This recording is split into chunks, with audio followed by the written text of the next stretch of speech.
दोस्तों, स्वागत है आप सभी का अपना यूट्यूब चैनल पर। दोस्तों, आज हम प्रश्न लेकर आए हैं जो लुसेंट बुक का प्रश्न करवाएंगे जो काफ़ी महत्वपूर्ण है एग्जाम के लिए। दोस्तों, चाहे आप दुनिया का कोई भी एग्जाम दे रहे हैं, सभी एग्जाम के लिए लुसेंट बुक का प्रश्न काफ़ी महत्वपूर्ण है, क्योंकि जीके प्रश्न बनता है लुसेंट ही बुक के सारे प्रश्न बनता है जीके ही। तो दोस्तों, वही प्रश्न लेकर आए हैं, लुसेंट बुक का सारे प्रश्न करवाएंगे, जो इसमें 200 प्लस प्रश्न करवाएंगे, जो काफ़ी महत्वपूर्ण है सभी एग्जाम के लिए, चाहे एसएससी, जीडी हो, बिहार पुलिस, आईएएस दौरा का, बीपीएससी, चाहे जितना भी एग्जाम हो, ऑल इंडिया एग्जाम के लिए लुसेंट बुक के हिस्से ही प्रश्न जीके प्रश्न बनता है। तो वही प्रश्न करवाएंगे दोस्तों। इससे पहले मैं हम बहुत सारे वीडियो बना चुके हैं, अगर नहीं देखे तो लिंक नीचे में दिया गया है, उसमें लिंक पर क्लिक करके वो सब प्रश्न देख सकते हैं। मौर्य काल, गुप्त काल, भारतीय इतिहास सारे प्रश्न करवा चुके हैं। तो आज करवाएंगे हम मौर्य उत्तर एवं गुप्त पूर्व काल, जो 185 ईसा पूर्व से लेकर 319 ईसा पूर्व तक के प्रश्न करवाएंगे, मौर्य उत्तर और एवं गुप्त पूर्व काल। तो दोस्तों, चलिए चलते हैं अपने प्रश्न की ओर। आप लोग ये वीडियो शुरू से अंत तक जरूर देखें बिना स्किप के साथ। चलिए बिना देरी के साथ प्रश्न की ओर बढ़ते हैं। दोस्तों, वीडियो अच्छा लगता है तो जरूर लाइक कीजिएगा और दोस्तों के साथ भी शेयर जरूर कीजिए, और चैनल पर पहली बार आए हैं तो प्लीज़ एक सब्सक्राइब जरूर कर दीजिए। चलिए चलते हैं अपने पहला प्रश्न की ओर। तो पहला प्रश्न की ओर बढ़ते हैं। तो प्रश्न है कि अंतिम मौर्य सम्राट बृहस्पति की हत्या कर किसने शुंग वंश की स्थापना 185 ईसा पूर्व में की थी? तो किसने की थी?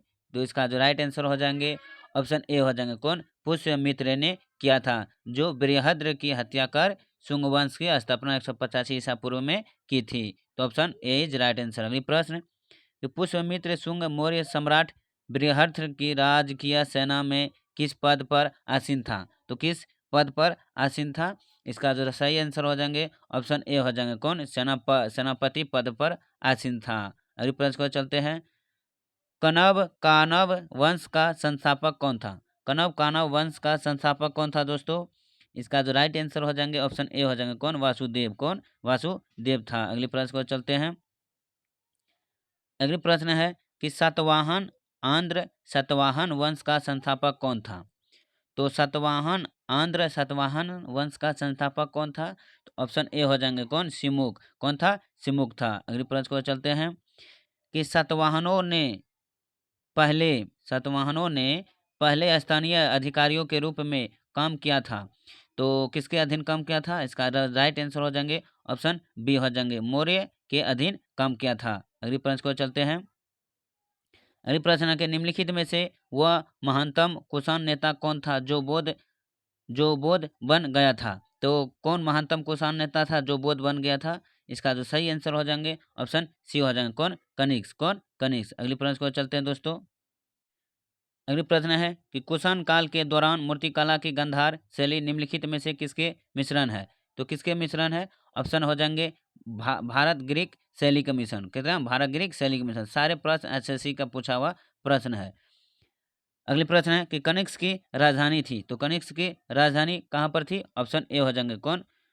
पुरुषपुर में। कहाँ? पुरुषपुर में। अगले प्रश्न को चलते हैं कि पुरुषपुर निम्नलिखित में से किसका दूसरा नाम है? तो किसका दूसरा नाम है पुरुषपुर? ऑप्शन हो जाएंगे सी, पेशावर का। किसका? पेशावर का। अगले प्रश्न, चरक किसके राज चिकित्सा के थे? चरक किसके राज चिकित्सक के थे? ऑप्शन हो जाएंगे option C, B, D is right answer, Kanishka का। किसका? कनिष्क का। अगले प्रश्न, कि तक्षशिला के प्रसिद्ध स्थल होने का कारण था?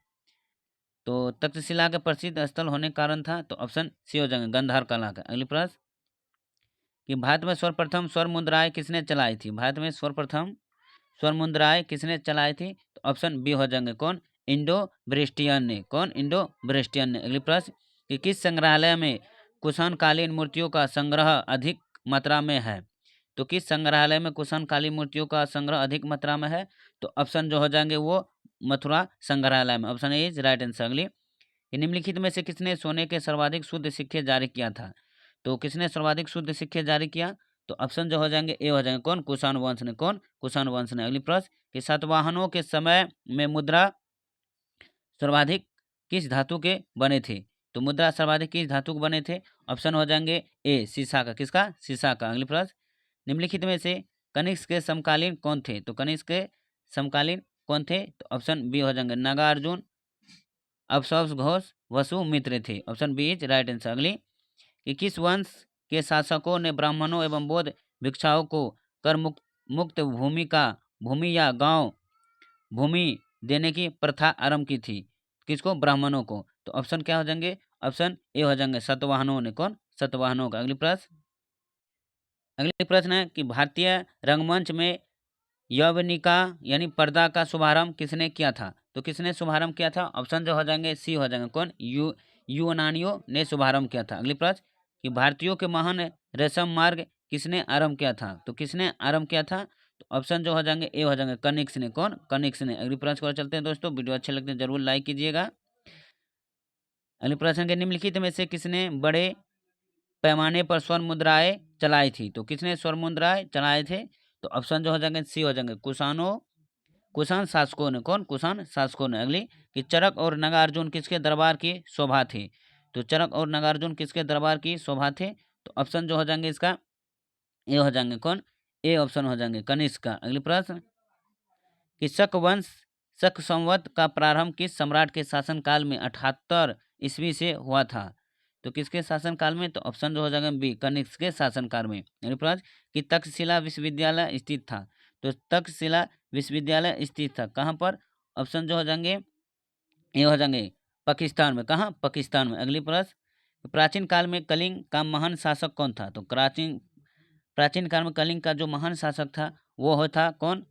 खारवेल था। कौन? खारवेल। अगली प्रश्न कुषाण काल में सबसे अधिक विकास किस क्षेत्र में हुआ था? तो किस क्षेत्र में अधिक विकास हुआ था? तो ये वस्तुकला क्षेत्र में। कौन? वस्तुकला। अगली कि सातवाहनों ने आरंभिक दिनों में अपना शासन कहाँ शुरू किया था? तो कहाँ शासन शुरू किया था? तो ये किया था आंध्र में। कहाँ? आंध्र में। अगली प्रश्न कि सतवाहन राज्य की राजधानी कहाँ थी? तो सतवाहन राज्य की जो राजधानी थी वो कहाँ पर था? तो वो था पैठन प्रतिष्ठान में। कहाँ? Paithan Pratishthan. Option B is right. अगली निम्नलिखित में से कौन सा अभिलेख कलिंग नरेश खारवेल से संबंधित है?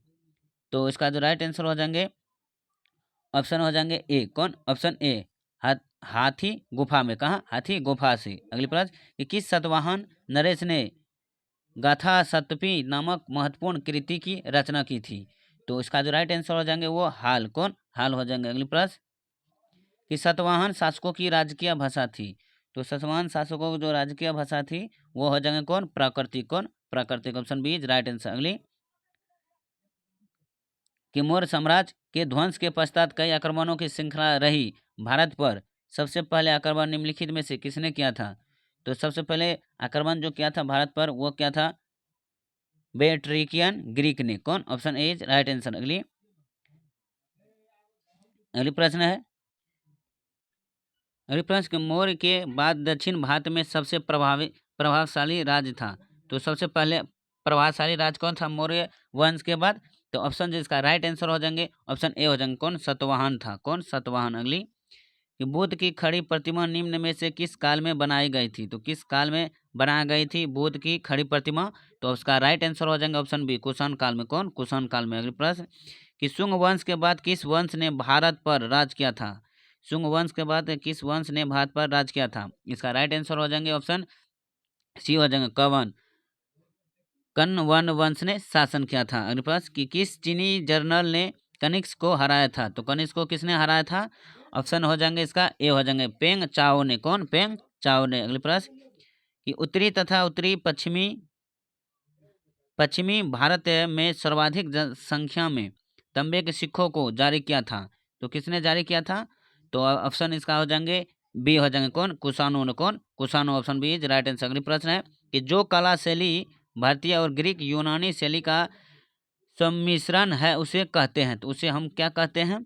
इसका जो राइट आंसर हो जाएगा ऑप्शन सी हो जाएगा गंधार कहते हैं। क्या? गंधार कहते हैं। अगली प्रश्न कि कनिष्क बौद्ध धर्म की किस शाखा का अनुयायी था जिसका प्रसार उसने मध्य एशिया एवं सुदूर सुदूर पूर्व में किया था? इसका जो राइट आंसर हो जाएंगे ऑप्शन सी हो जाएंगे। क्या? ऑप्शन सी महायान का। अगली प्रश्न कि कनिष्क के शासनकाल की सर्वाधिक महत्वपूर्ण घटनाएं कौन सी थी? तो कनिष्क के शासनकाल की सर्वाधिक महत्वपूर्ण घटनाएं वो कौन सी थी? तो वो जो घटनाएं थे वो चतुर्बोध संगति। कौन? चतुर्बोध संगति। अगले प्रश्न कि प्राचीन भारत का महान व्याकरण पतंजलि किसका समकालीन था? तो प्राचीन भारत का जो महान व्याकरण पतंजलि था वो किसका समकालीन था?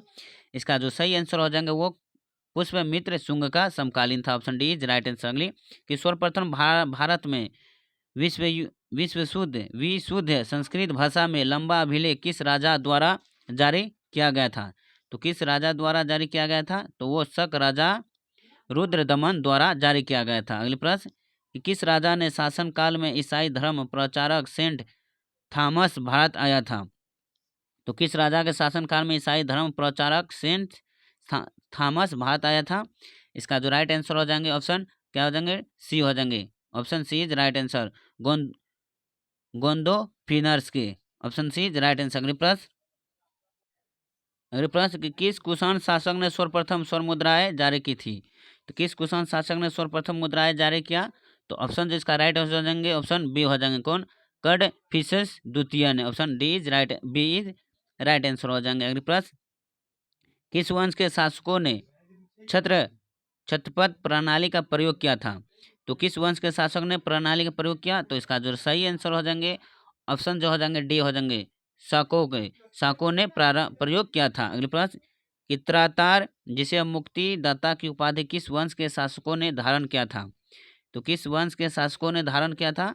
इसका जो राइट आंसर हो जाएंगे ऑप्शन ए हो जाएंगे, शक वंश का। अगले प्रश्न है कि प्राचीन काल के भारत पर आक्रमणों के संबंध में कौन सा सही कालानुक्रम है? तो कौन सा सही कालानुक्रम है जो प्राचीन काल के भारत पर आक्रमणों के संबंध? तो इसका आंसर आप लोग कमेंट में जरूर बताइए। कौन का कितना आंसर होता है। चलिए दोस्तों आज के लिए बस इतना ही। जो मैंने 50 प्रश्न करवाए हैं ये लुसेंट का प्रश्न है जो काफ़ी महत्वपूर्ण था। इससे आगे आप पार्ट 2 के साथ लेकर आएंगे जो काफ़ी महत्वपूर्ण है। चलिए आज के लिए बस इतना ही, फिर मिलता हूँ पार्ट 2 के साथ। अगर वीडियो अच्छे लगे तो प्लीज़ लाइक ज़रूर कीजिए और चैनल पर पहली बार आए सब्सक्राइब करना ना भूलें और दोस्तों को भी शेयर जरूर करिए। चलिए फिर मिलता हूँ इसके अगले पार्ट के साथ। तब तक के लिए धन्यवाद और आप लोग रिवाइजिंग जरूर कीजिए क्योंकि 50 ही प्रश्न लेकर आएंगे आपको छोटा वीडियो के साथ ताकि आप लोग को रिवाइजिंग करने में अच्छा मदद मिले। चलिए फिर मिलता हूँ अगले वीडियो के साथ। धन्यवाद।